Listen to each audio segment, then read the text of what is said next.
بسم اللہ الرحمن الرحیم، السلام علیکم ورحمۃ اللہ علیہ وبرکاتہ۔ اورینٹیلزم لے کر میں اور ڈاکٹر تنظیم شکور صاحب حاضر ہیں۔ خواتین و حضرات، آج ایک نام ہے A.N.Wallaston۔ اس کے متعلق ڈاکٹر صاحب یہ کیسے صاحب تھے اور کس کو کون سا زمانہ ہے ان کا؟ دیکھیں، ہم نے سلسلہ شروع کیا تھا تقریباً 6-7ویں صدی سے، اور ہم تقریباً پہنچ گئے ہیں یہ 18ویں 19ویں صدی کے تک آ گئے ہیں کہ اس دوران کتنے ہی مستشرقین ہیں اورینٹلسٹ جنہوں نے اسلام کے حوالے سے لکھا۔ کچھ انہوں نے صحیح لکھا، کچھ لوگوں نے اس میں دوسرے طریقوں سے بھی کام کیا۔ تو ایسے ہی ایک نام ہے A.N.Wallaston اور دوسرا نام ہے اس کے ساتھ H. Graham۔ ان دونوں کے حوالے سے ہم آج کے پروگرام میں بات کریں گے۔ یہ جو A.N.Wallaston ہے یعنی آرتھر این والسٹن، یہ پیدا ہوا تھا 1842 میں اور 1922 میں اس کا انتقال ہوا تھا۔ برطانیہ سے اس کا تعلق ہے۔ اپنی تعلیم کے دوران اس نے بے شمار انعامات حاصل کیے اور ثابت کر دیا کہ وہ بچپن ہی سے ذہین تھا اور جوانی میں ہی وہ انڈیا آفس سے منسلک ہو گیا تھا۔ وہ کبھی بھی ہندوستان یا مشرق کے کسی ملک میں نہیں گیا، اور مستشرقین جو تھے یا اورینٹلسٹ تھے انہوں نے تو سفر کیے عرب دنیا کے یا اسلامی ممالک کے، مگر یہ کبھی کسی مشرقی ملک میں بھی نہیں گیا اور نہ ہی ہندوستان میں گیا۔ لیکن انڈیا آفس سے اسے یہ سہولت تھی کہ وہ لندن میں رہ کر فارسی سیکھے، اور خیال رہے کہ اس وقت ایران انڈیا آفس کے زیر نگرانی تھا، جو ایران کا علاقہ تھا۔ تو والسٹن نے فارسی میں مہارت حاصل کی۔ 1881 میں اسے ساؤتھ کینزنگٹن میوزیم میں موجود ایشیائی کتابوں کا ترجمہ کرنے کی نگرانی کا نگران مقرر کیا گیا۔ اس نے ایک انگریزی فارسی ڈکشنری مرتب کی۔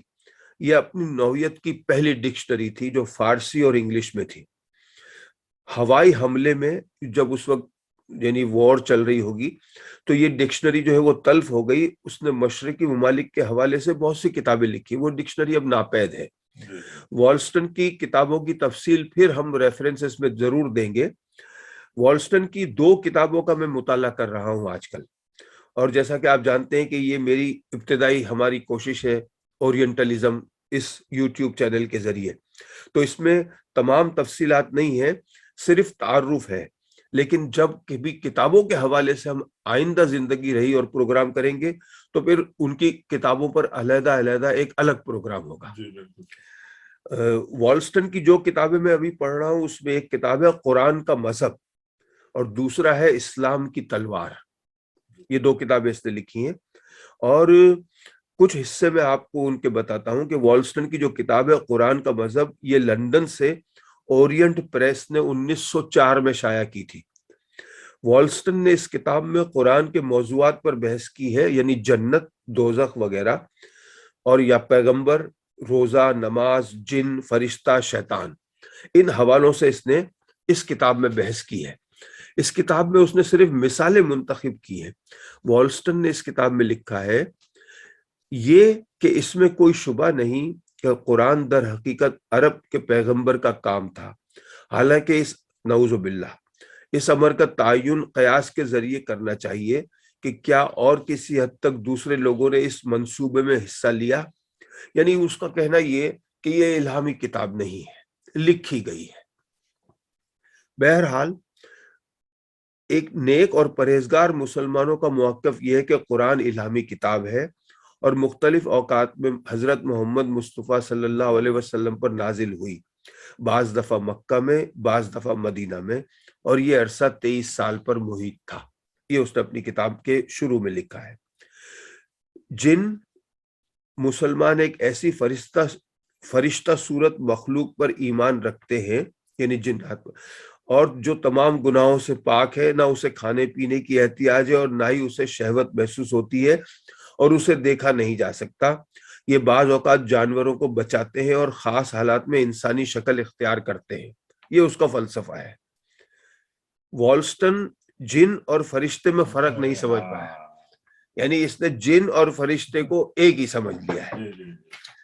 اس کے علاوہ والسٹن بھی دیگر مستشرقین کا ہم خیال ہے کہ قرآن کی تدوین محمد صلی اللہ علیہ وسلم کی حیات مبارکہ میں نہیں ہوئی تھی بلکہ حضرت عثمان رضی اللہ عنہ نے کی تھی۔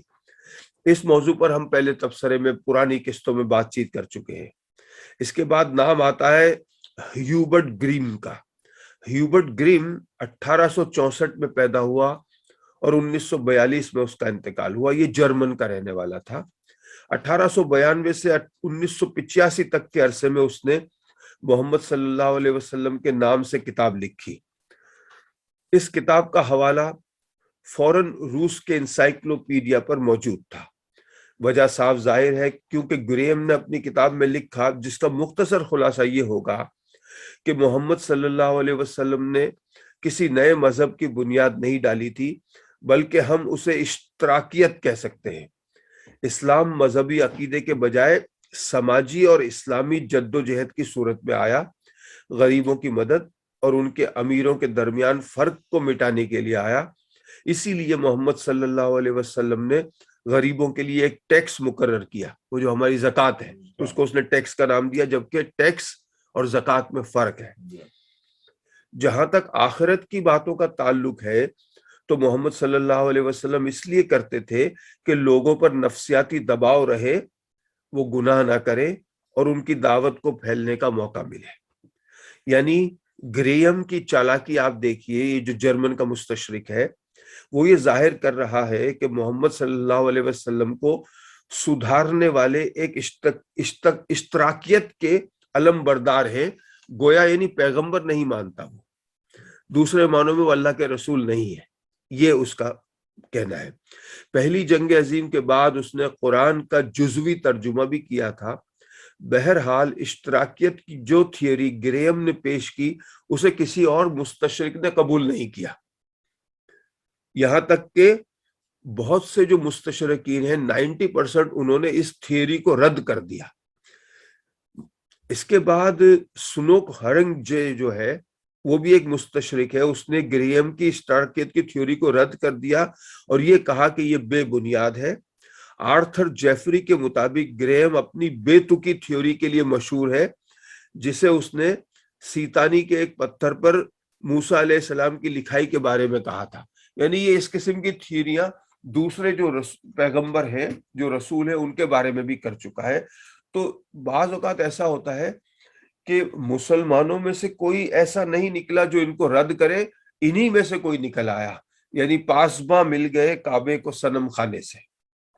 جبکہ آج کا دور جو ہے جس میں ہم جی رہے ہیں، اس میں تو ہم یہاں تک جی رہے ہیں کہ ہمارے اپنے ہی ہمارے مذہب کے خلاف ہو چکے ہیں، یعنی پاسباں مل گئے کعبے کو صنم خانے سے، اب ہو رہا ہے پاسباں مل گئے کعبے سے صنم خانے کو۔ اب یہ الٹا ہو گیا معاملہ۔ آپ دیکھیں مسلکوں کی لڑائیاں، علماء کرام آپس میں جو بحثیں وغیرہ ہو رہی ہیں آج کے زمانے میں بھی، ایک ساتھ نماز نہ پڑھنا، ایک دوسرے کی مسجدوں میں نہ جانا، تو اب ہمیں مستشرقین کی ضرورت نہیں رہی ہے۔ مستشرقین کا تو کام ہی یہی تھا نا کہ مسلمانوں میں اتحاد نہ ہو، اب ان کی کیا ضرورت ہے، ہمارے اپنے ہی کافی ہیں ہمارے لیے۔ ایکچولی انہوں نے اتنا زیادہ کام کر کے نا کتابی شکل میں وہ اتنا مکس اپ کر دیا ہے ہمارے سارے ملکوں میں، اسلامک ممالک میں، بے شک، کہ جو ہماری نسلوں نے پچھلے 100-200 سال 300 سال سے جو پڑھا ہے، تو اس میں کئی حدیث میں شامل لگتا ہے اور کئی روایتوں میں شامل کر دیا ہے۔ تو اب ہر مسجد جو ہے، جو عالم بنتا ہے، جو مسجد کا امام ہوتا ہے گاؤں میں، چھوٹے شہروں میں، وہ ایک اپنے مخصوص عقیدے پہ رہتا ہے اور انہی کی کتابیں پڑھتا ہے، اور انہی کتابوں میں یہ داخل ہو چکے ہیں، اور تو وہ صحیح طریقے اسلام کی صحیح شکل کو پیش کرنے کا۔ اور ابھی حال ہی میں اب مناظرے بھی شروع ہو گئے۔ ہاں، مناظرے، اور پھر ایک آتا ہے، ایک بھاگ گیا ہوتا ہے، اور عجیب عجیب قسم کی خبریں آتی ہیں۔ ہاں، اب دیکھیں، اب سنی العقیدہ، پہلے تو 2 ہی عقیدے سنا کرتے تھے کہ سنی العقیدہ یا اہل تشیع، پھر اس کے بعد اس میں کتنے زیادہ ہوتے جا رہے ہیں، اور روز ایک نئی چیز آتی ہے، روز اور چاہے پھر اور نئی چیزیں جو ایجاد اب ہم دیکھ رہے ہیں یوٹیوب پہ، یعنی جشن عید میلاد النبی کے حوالے سے بھی کچھ ایسی چیزیں ہوئی ہیں۔ ابھی پاکستان سے جو خبریں آئی ہیں، جو ویڈیو آئی ہے، اب بھئی ایک جگہ حور کو بٹھا دیا گیا تھا، ہاں اب ڈاکٹر صاحب یہ دیکھیں پتہ کیا ہے کہ یہ ایکسٹریمزم ہے نا. ہاں یہ ایکسٹریمزم جو ہے جو حد ہے کسی بھی چیز کو آپ جب کراس کرتے ہیں تو پھر آپ اس حقیقت سے دور ہونا شروع ہو جاتے ہیں. تو یہ چیزیں صحیح نہیں ہے. اللہ تعالیٰ سب کو ہدایت دے. اللہ تعالیٰ ہم سب کو سب سے پہلے ہم دونوں کو ہدایت دے بے شک, اور ہم سب کو سیدھے راستے پہ چلنے کی توفیق عطا فرمائے. ایاک نعبد و ایاک نستعین بے شک, اہدنا الصراط المستقیم. بے شک. اللہ تعالیٰ ہم پہ رحم فرما, ہم سب مسلمانوں پر رحم فرما اور ہمیں ہدایت دے. انشاءاللہ اگلے پروگرام میں ملتے ہیں. دعا کی درخواست. اللہ حافظ. اللہ حافظ.